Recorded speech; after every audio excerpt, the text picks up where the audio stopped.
Patrimoine, l'émission 100% placement sur BFM Business.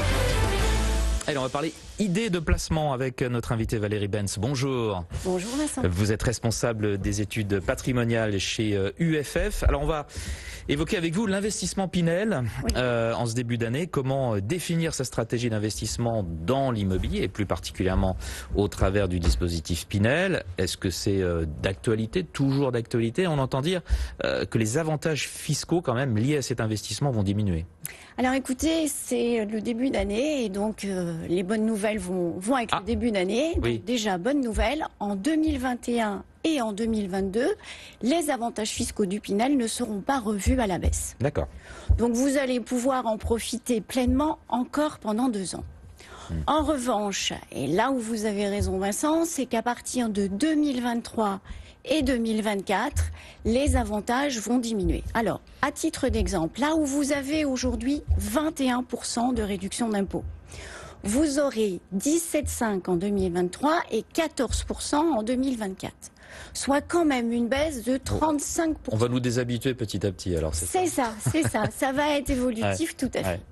Ensuite, prenons un autre exemple. Si vous investissez aujourd'hui 300 000 € dans un dispositif Pinel, que vous louez pendant 12 ans, vous allez profiter d'une réduction d'impôt sur la durée de 63 000 €, qui passera quand même en 2024 à 42 000 €, soit une baisse importante puisqu'un manque à gagner de 21 000 €. Bon, c'est quand même pas mal. Oui. C'est quand même pas mal. Alors quel serait votre conseil, Valérie, pour exploiter cette fenêtre d'opportunité, ce qui reste une fenêtre d'opportunité? Tout à fait. Eh bien, j'ai envie de vous dire, si vous avez un investissement Pinel à faire, faites-le dès à présent et le plus tôt possible.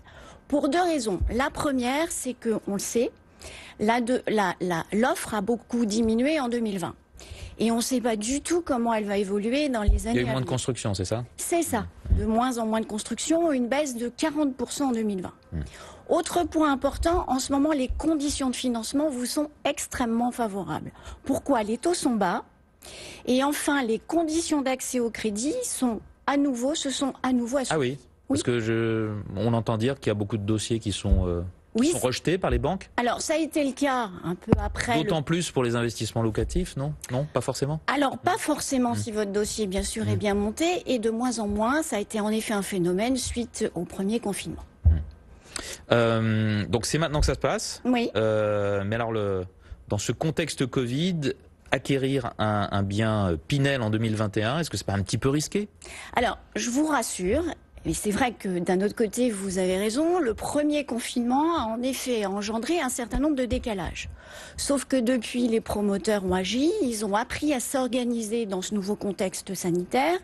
Et il est de toute façon fort probable que les investissements en 2021 et 2022 ne seront pas concernés en effet par les problématiques Covid qu'on a pu connaître lors du premier confinement. Il n'y aura pas de décalage particulier en termes de livraison ou alors ça va être réduit avec le temps. Les constructeurs, nous dites-vous, s'organisent. Certains auditeurs, de nos auditeurs, se projettent peut-être à un petit peu plus long terme que 2021. Alors à partir de 2023, vous nous disiez que ça va changer là, à partir de 2023. Quels dispositifs sont susceptibles de se mettre en place pour soutenir l'investissement dans l'immobilier? Alors là, Vincent, substituer à Pinel. Tout à fait. Alors là, Vincent, je n'ai pas encore de bonnes nouvelles à vous apporter. On attend un retour du gouvernement d'ici la fin du mois de mars. En revanche, ce que nous savons déjà, c'est que les dispositifs à l'étude ne sont pas aujourd'hui destinés aux particuliers ou ne seraient pas destinés aux particuliers, mais plus tournés vers les institutionnels. Ce qui renforce l'intérêt du Pinel actuellement et le fait d'investir dans les mois à venir. Alors, sera-t-il toujours judicieux d'investir dans l'immobilier à compter de 2023 ? Alors, oui, j'ai envie de vous dire bien sûr, mais sous certaines conditions. Et la première, qui me semble être l'essentielle, c'est d'être bien accompagné par un professionnel averti qui lui-même va vous accompagner pendant toute la durée de l'opération et qui va respecter un certain nombre de points. Le premier point, on le sait tous en matière d'investissement immobilier, c'est sans nul doute l'emplacement. Il va conditionner... C'est toujours le critère numéro 1. L'emplacement. Tout à fait. Il va conditionner bien évidemment la demande locative et la valeur à la revente. Le deuxième, en effet, point important, c'est de bien choisir vos intervenants. Bien sûr le promoteur, mais aussi le gestionnaire de votre bien, celui qui va mettre en location le bien, à qui vous allez le confier. Troisième point important, on l'a dit précédemment, les conditions de financement. Il faut non seulement que les taux soient bas, c'est mieux. Bon, ça va rester pas mal de temps. Hein. Oui, je pense, en effet, mais surtout que la solution de financement qui vous soit proposée soit totalement adaptée à votre situation. Quatrième point important, on l'a dit à un moment, il faut veiller à ce que, au préalable, vous ayez fait une étude patrimoniale qui vérifie quand même toujours l'intérêt d'un investissement immobilier, qu'il soit d'ailleurs Pinel ou pas. Dernier point important, dans le cas d'un Pinel, on sait que ça apporte un certain nombre d'avantages fiscaux. Et là, il faut faire un bilan fiscal parce que, en effet, n'oublions pas notamment que la réduction d'impôt Pinel, intègre le plafond des niches fiscales de 10 000 €. Et donc, bien évidemment, au même titre, rappelez-vous que notre aide à domicile, voire la nounou des enfants, et donc là aussi, il faut faire un calcul, il faut faire une étude précise.